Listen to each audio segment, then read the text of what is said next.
मेरा नाम राजवीर अरोड़ा है। मुझे वह दिन याद आ रहे थे जब मैं दादी के साथ उनकी स्वर्गीय सहेली के घर पहुंचा था। दादी की सहेली शहर से इतने दूर इस छोटे से गांव में रहती थी। माँ बाप की एक्सीडेंटल मौत के बाद मुझे दादी ने बहुत देखरेख में रखा था। गांव की ज़मीनों से इतना आ जाता था कि घर में किसी चीज़ की कमी का एहसास न हुआ। सिर्फ एक दादी थी जिनकी ज़बान पर एक ही बात रहती थी कि इस घर में एक बहू की बहुत कमी है। मैं हंसकर उनकी बात को हवा में उड़ा देता। दरअसल मुझे अभी तक अपनी आइडियल लड़की मिली ही नहीं थी, लेकिन जब मैं दादी के साथ गांव आया तो ज़िंदगी ने एक नया मोड़ ले लिया। उनकी सहेली की पोती उन्हें बहुत पसंद आई और मुझे ज़बरदस्ती कुर्बानी का बकरा बना दिया गया। शहर वापस आते हुए लाल जोड़े में वह भी मेरे साथ आ गई। मेरी पत्नी के लिए जो आइडियल बना रखा था वह चूर चूर हो चुका था। मैंने गांव में ही सोच लिया था कि मैं उसे कभी भी पत्नी का दर्जा नहीं दूंगा। आज छुट्टी का दिन था, इसलिए मुझे उठने की कोई जल्दी नहीं थी। 10 बजे के बाद जब मेरी नींद पूरी हो चुकी थी तो मैं फ्रेश होने वॉशरूम में चला गया। जब बाहर निकला तो मेरी वाइट कलर की शर्ट बेड पर पड़ी हुई थी। मतलब आज मुझे वाइट शर्ट पहनने को कहा जा रहा था। जब उसके हाथ की बनी हुई चाय पी सकता हूँ, खाना खा सकता हूँ, तो कपड़े पहनने में कोई हर्ज नहीं। लेकिन एक बात मुझे अब तक समझ में नहीं आई कि इस लड़की को कैसे पता चल जाता है कि मैं किस टाइम पर उठा हूँ और उसी वक्त वह शर्ट बिस्तर पर लाकर रख देती थी, या फिर जब मेरे सर में दर्द होता या फिर चाय पीने का मूड होता तो बिना कहे वो मेरे लिए चाय बना कर ले आती। हालांकि मैंने पति वाला ऐसा कोई हुक्म भी नहीं सुनाया कि पत्नी को गुलाम बना लिया हो, लेकिन वह खुद बिना कहे उसके सारे काम करती थी। वह कुछ अच्छी पत्नी वाले सारे फर्ज निभा रही थी, लेकिन इसके बावजूद भी मैं उसे स्वीकार नहीं कर सका क्योंकि वह गांव की थी और मैं शहर का। उसमें वह कॉन्फिडेंस और काबिलियत नहीं थी जो मुझे एक पत्नी में चाहिए थी। वह बहुत खूबसूरत थी, लेकिन खूबसूरती ही तो सब कुछ नहीं हुआ करती, और ना ही सिर्फ खूबसूरती के साथ पूरी ज़िंदगी गुजारी जा सकती है। हर इंसान की तरह मुझे भी खूबसूरती अट्रैक्ट करती है, लेकिन इसका मतलब यह तो नहीं कि एक इंसान को खूबसूरत बनाने के लिए सिर्फ नैन नक्श से ही काफ़ी हो। उसके अलावा भी कई और चीज़ें इंसान को खूबसूरत बनाती है। कंघी करके मैं नीचे चला गया। तब तक वह नाश्ता लगा चुकी थी। नाश्ता करके ऐसे ही लॉन में बैठकर अखबार पढ़ने लगा। छुट्टी का दिन था, इसलिए दिमाग बिल्कुल फ्रेश था। वैसे मुझे अखबार पढ़ने का कोई शौक़ नहीं था, ना ही आदत थी, लेकिन ऐसे ही टाइम पास करने के लिए मैं अखबार की हेडलाइंस पर नज़र दौड़ाने लगा। मैं हमेशा छुट्टी का दिन घर पर ही गुजारता। दादी के गांव से आने में अभी एक हफ्ता बाकी था। अचानक अखबार पढ़ते पढ़ते मुझे एहसास हुआ कि कोई मुझे देख रहा है। मैंने नज़रें उठाकर दाएं बाएं देखा, लेकिन मुझे कोई नज़र ही नहीं आया। मैं एक बार फिर से अखबार पढ़ने लगा, लेकिन कुछ देर के बाद मुझे फिर महसूस हुआ जैसे कोई मुझे देख रहा है। इस बार मैंने दाएं बाएं देखा और फिर सामने देखा तो पता चला वो लड़की किचन की खिड़की जो बाहर लॉन की तरफ खुलती है उससे चुपके चुपके मुझे देख रही है। उसकी चोरी पकड़ी जा चुकी थी, शायद इसलिए वह खिड़की से गायब हो गई।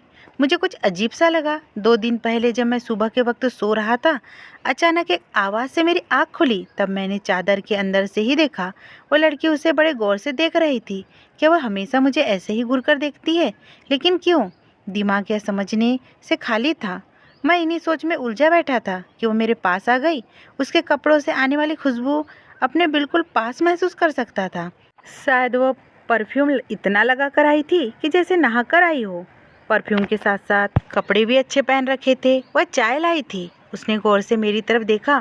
मुझे लगा जैसे वो कुछ कहना चाहती है। मैंने पूछा, कुछ चाहिए? नहीं, वो कहते कहते अचानक चुप हो गई। तो मैंने चाय उठाकर पीना शुरू कर दिया। फिर वो कहने लगी, क्या हम बाहर चलें? दिल की बात जबान तक ले आई। मैंने चाय वापस टेबल पर रख दी और हैरत से उसे देखने लगा।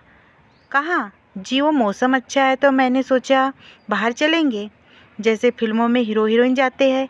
उसने शर्माकर अपनी चोटी से खेलते हुए कहा, ओहो, कैसी कैसी खुश फेमिया है मैडम को।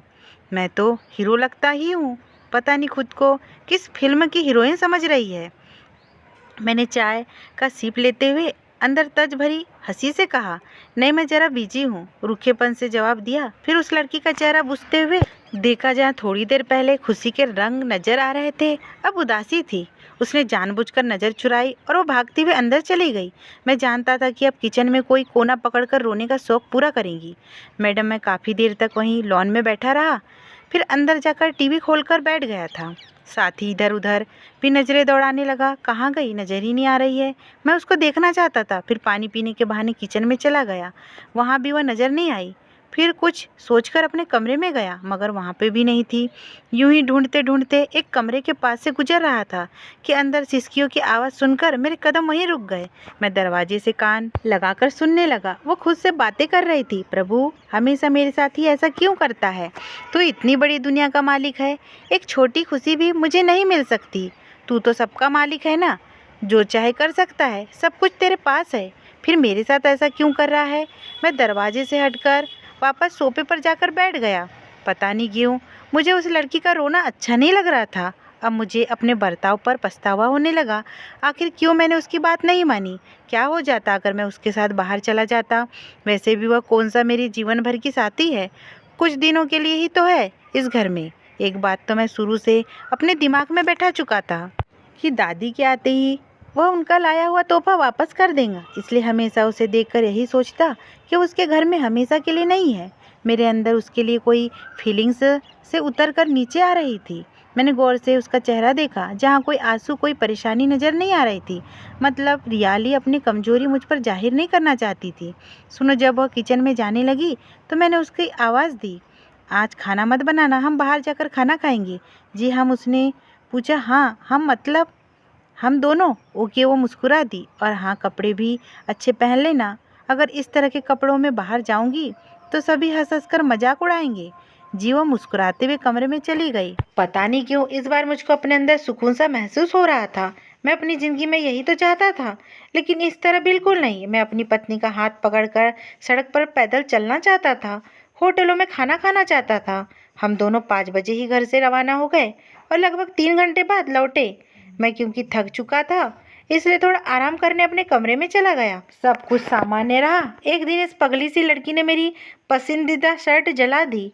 शायद प्रेस करते हुए वो आसानी से इस बात को छुपा सकती थी, लेकिन वो फूट फूट कर रो पड़ी और कहा कि मैं माफ़ी चाहती हूँ, मैंने आपकी पसंदीदा काली शर्ट जला दी। तो मैंने कहा कि इसके लिए इतने आंसू बहाने की क्या ज़रूरत है, वो भी मगरमच्छ के आंसू। तो कहने लगी, नहीं नहीं, मैं बहुत शर्मिंदा थी। मैंने कहा, तुम आसानी से छुपा सकती थी इस बात को। काली रंग की और भी शर्टें हैं मेरे पास, और हर शर्ट का हिसाब नहीं रखता मैं। रियाली ने कहा, मैं आपसे झूठ बोल सकती हूँ, भगवान से नहीं, वह सब जानता है ना। मुझे हैरत का झटका लगा। पता नहीं कैसी पागल लड़की है, ऐसी लड़कियां भी होती है दुनिया में। मैं सारे रास्ते उसके बारे में ही सोचता रहा। मैं अपने दोस्तों की जब शिकायतें सुनता कि शहर की पढ़ी लिखी पत्नियां पति पर हुकूमत करती है, ना खाना बनाना, ना बच्चों को संभालना, हर वक्त मेकअप से लदे रहना, हंस हंस कर हर मर्द से बात करना। लेकिन मैं अपनी ज़िंदगी में एक बहुत अलग तरह की लड़की देख रहा था। एक ऐसी लड़की जो उसने आज तक कभी नहीं देखी थी। एक ओ पत्नियां जो पति की हर बात पर एतराज़ करती है, और एक रियाली है कि अगर इसे कहा जाए कि रात सफ़ेद है तो यह अपने पति के हाँ में हाँ मिलाएगी। यह लड़की तो अपने पति को पति परमेश्वर मानती है। इस लड़की के साथ रहते हुए लगभग 40 दिन पूरे हो चुके थे। उसने कभी नहीं कहा कि मेरा हक अदा करो, बेड पर सोना मेरा हक है। वह हमेशा रात को सोने से पहले कोई ना कोई अजीब सा टॉपिक पकड़कर मुझसे सवाल करती थी, और मैं बस हूँ हाँ में, या फिर कभी कभी उसे गुस्से से छिड़कना। वह कभी मेरे गुस्से पर नाराज नहीं होती थी, लेकिन आज वो खामोशी से सोने के लिए लेट गई। मुझे हमेशा रात को इस लड़की की बातें बहुत बुरी लगती थी, लेकिन अजीब बात तो यह थी कि अगर वह लड़की बात न करती तो शायद मैं उलझन का शिकार हो जाता। आज सुबह मेरी घड़ी का अलार्म नहीं बजा, क्योंकि मैं रात को लगाना भूल गया था। मुझे लेट होता देखकर रियाली मुझे उठाने लगी, तो मुझे उसके छूने पर अजीब सा लगा। तुम्हारी हिम्मत कैसे हुई मुझे हाथ लगाने की? समझती क्या हो तुम खुद को? और क्या सोचकर तुमने मुझे हाथ लगाया? यह अच्छी पत्नी वाला रवैया तुम छोड़, अंदर के लावे को बाहर लाने का रास्ता मिला है। गेट आउट, मैंने चिल्लाकर कहा। याद आया तो मैं चिल्ला चिल्ला कर बात कर रहा था। मेरा पारा एकदम चढ़ चुका था। मैंने महसूस किया उसकी आंखों में आंसू गिर रहे हैं। वो जाहिल गवार लड़की इंग्लिश नहीं समझ सकती थी, इसलिए उसका हाथ पकड़कर जबरदस्ती अपने कमरे से बाहर निकाल दिया और कुंडी लगाकर बेड पर आ गया। काफ़ी देर बाद जब मैं खुद को नॉर्मल करने में थोड़ा सा कामयाब हुआ तो दोबारा बिस्तर पर लेट गया। जाने कब मेरी आंख लग गई। मैं दोपहर 12 बजे उठा। सर में हल्के से दर्द का एहसास हुआ। सुबह 7 बजे वाला वाकया अभी तक मेरे दिमाग में ताज़ा था। आज हमेशा की तरह ना उसकी शर्ट बेड पर रखी हुई थी और ना नाश्ता टेबल पर था। मैं समझ गया कि वो मुझसे नाराज़ है। मैंने अच्छा नहीं किया उसके साथ। कितनी बुरी तरह से पेश आया। मेरे दिल ने आवाज़ दी। मैं किचन में चला गया, खुद अपने लिए नाश्ता बनाने लगा। इतने दिनों से मैं उसके हाथों का बना नाश्ता खा रहा था। खुद खाना बनाने की आदत ही छूट चुकी थी। मैंने बिना नाश्ता के किचन से बाहर आ गया और सोफे पर ढेर हो गया। फिर अचानक यह सोचकर खड़ा हो गया कि यह कहाँ चली गई। घर के कमरों में उसे ढूंढने लगा, लेकिन वह कहीं नहीं मिली। टेंशन में और इजाफा हो गया। मैं ऐसे तड़पने लगा जैसे मछली को पानी से बाहर निकाल दिया गया हो। कहाँ चली गई? सीढ़ियाँ उतरते हुए मैं सोच रहा था, कहाँ चली गई? तो मुझे क्या, वह जहाँ भी जाए अच्छा है। इस घर से चली जा। मैं तो हमेशा यही चाहता था कि वह चली जाए घर से, लेकिन आज जब वह चली गई तो परेशान हो रहा था। मैं खुश क्यों नहीं था, जबकि मुझे तो खुश होना चाहिए था। क्या वह उसके लिए परेशान है? दादी जब वापस आएंगी तो वो उन्हें क्या जवाब देगा? नहीं नहीं, दिल से फौरन आवाज आई। मैं दादी के लिए नहीं बल्कि खुद के लिए परेशान था। मगर क्यों? दिल से पूछा, क्योंकि तुम उसे प्यार करने लगे हो। दिल ने एकदम सरगोशी की। वो गुमसुम सा हो कैसे कर सकता है? वह तो उससे नफरत करता है। नहीं, दिल झूठ बोल रहा है। उसने दिल को झुठला के ने की कोशिश की, मगर वह ऐसा नहीं कर सका। यह क्या कह रहा था दिल? उससे प्यार? मुझे जिंदगी में पहली बार घर में अकेलेपन का एहसास हुआ। इतनी मासूम, इतनी सच्ची। उसे जीवन साथी के रूप में सिर्फ यही लड़की चाहिए थी, और तो कोई हो ही नहीं सकता था। इस जैसी लड़की दुनिया में कहीं भी नहीं है। अगर दादी इस पर भरोसा करती थी तो बिल्कुल सही करती थी। वो वाकई अपने पोते के लिए सबसे अच्छी पत्नी ढूंढ कर लाई थी। अगर वो खुद उनकी मर्जी के खिलाफ किसी मॉडर्न लड़की से शादी करता तो क्या होता? क्या वह लड़की घर के काम करती? क्या उसमें इतनी बर्दाश्त शक्ति होती? क्या वह मेरी बात को इस तरह सहती? मैं उस पर हमेशा गुस्सा करता रहूं, उसे जलील करता रहूं। मैं पहली बार उसकी कही हुई सारी बातें याद कर रहा था। जी, ब्यूटी पार्लर क्या होता है? ये टीवी करंट तो नहीं मारता जी?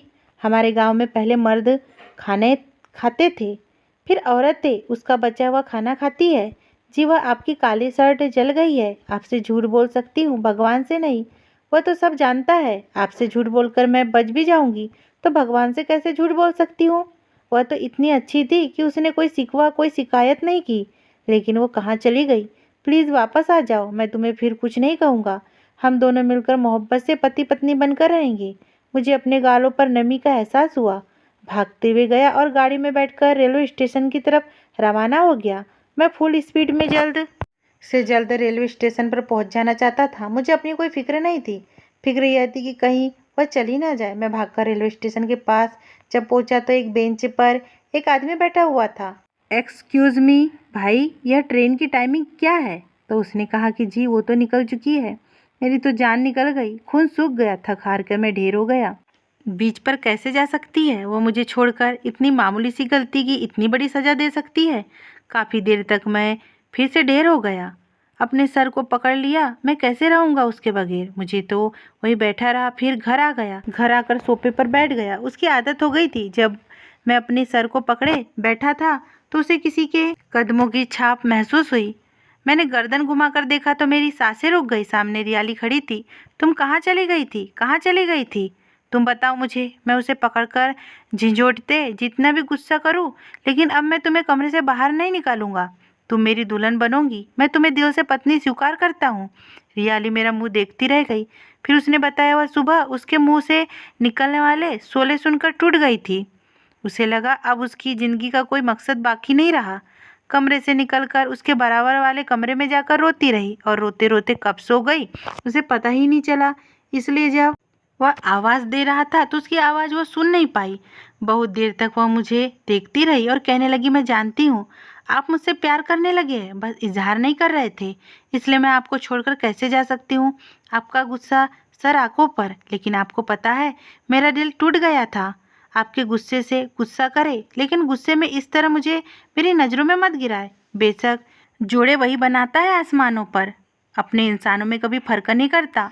ना देहाती, ना शहरी, और ना अमीर और ना ही गरीब। आज मेरी दादी आ गई और मैं रियाली दोनों ने साथ साथ मिलकर दादी के पैर छुए हम दोनों को साथ में देखकर दादी की आंखों में खुशी के आंसू आ गए। अगर ये स्टोरी आपको पसंद आई हो दोस्तों और चैनल पे नए हो तो प्लीज़ चैनल को सब्सक्राइब करना ना भूलिए।